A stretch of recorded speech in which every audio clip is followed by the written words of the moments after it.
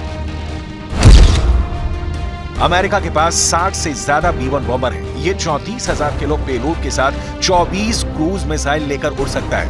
रफ्तार 1,500 किलोमीटर प्रति घंटा। B-1 बॉम्बर अमेरिका का सबसे भरोसेमंद और उसकी बॉम्बर्स वाली फ्लीट का वर्क हॉर्स कहा जा सकता है, जो सबसे तेज उड़कर दुनिया की किसी भी लोकेशन पर पहुंच सकता है।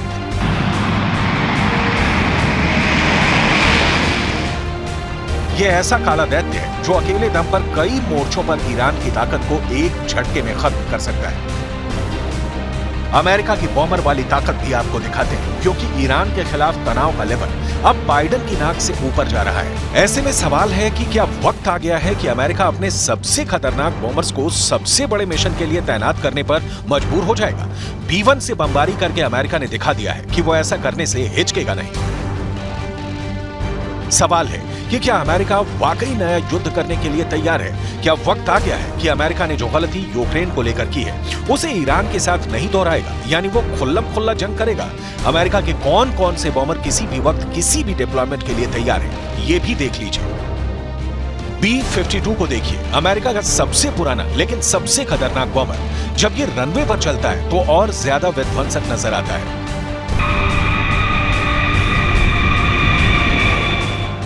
अमेरिका के पास ईरान को डराने के लिए बहुत कुछ है। अमेरिका का B-52 बॉम्बर 32,000 किलो के बम लेकर उड़ता है। ये एक न्यूक्लियर बॉम्बर है।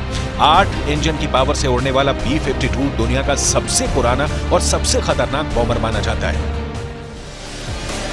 60 के दशक में अमेरिकी एयरफोर्स का हिस्सा बनने के बाद इसे लगातार आधुनिक बनाया गया और यही वजह है कि 60 साल बाद आज भी ये उड़ान भर रहा है।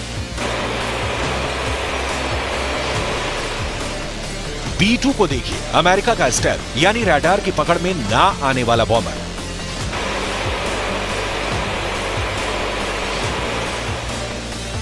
और B-1 को तो आपने देख ही लिया है। अमेरिका के सुपरसोनिक बॉम्बर को कुछ ही घंटों के नोटिस पर दुनिया में कहीं भी मिशन के लिए भेजा जा सकता है। अमेरिका और ईरान के बीच तनाव इस लेवल पर पहुंच चुका है कि डर है कि एक नया खाड़ी युद्ध बहुत जल्दी शुरू हो सकता है। इसलिए सवाल है, क्या इराक और अमेरिका के बाद अब ईरान और अमेरिका की जंग होगी, और हुई तो इसका दायरा कहां तक फैलेगा? अमेरिका और ईरान का युद्ध क्या वर्ल्ड वॉर में तब्दील हो सकता है? यही सबसे बड़ा सवाल और डर भी है। इन्हीं सब बातों से इस वक्त खाड़ी देशों में तनाव बहुत ज्यादा है। यमन से हूथी विद्रोहियों के नए वीडियो से तनाव के लेवल को समझा जा सकता है। हूथी मिलिशिया ने अपनी ट्रेनिंग दिखाई है। ये वीडियो उसने अमेरिका और इजराइल के लिए बनाया है। हूथी ने रॉकेट फायर करके दिखाए हैं।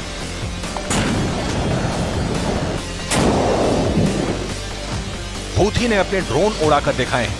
हूथी विद्रोहियों ने दिखाया है कि उनके बम कितने सटीक तरीके से निशाने पर गिरते हैं। जगह जगह टारगेट पर इजराइल का झंडा बताता है कि हूथी मिलिशिया के टारगेट पर इजराइल सबसे बड़े दुश्मन की तरह है। हूथी विद्रोहियों के टैंक T-72 भी इस युद्धाभ्यास में शामिल है। उसकी स्पेशल फोर्स भी किसी मिलिट्री पोस्ट पर हमला करके दिखा रही है। जो डमी टारगेट है वहां अमेरिका और इजराइल के झंडे लगे हैं।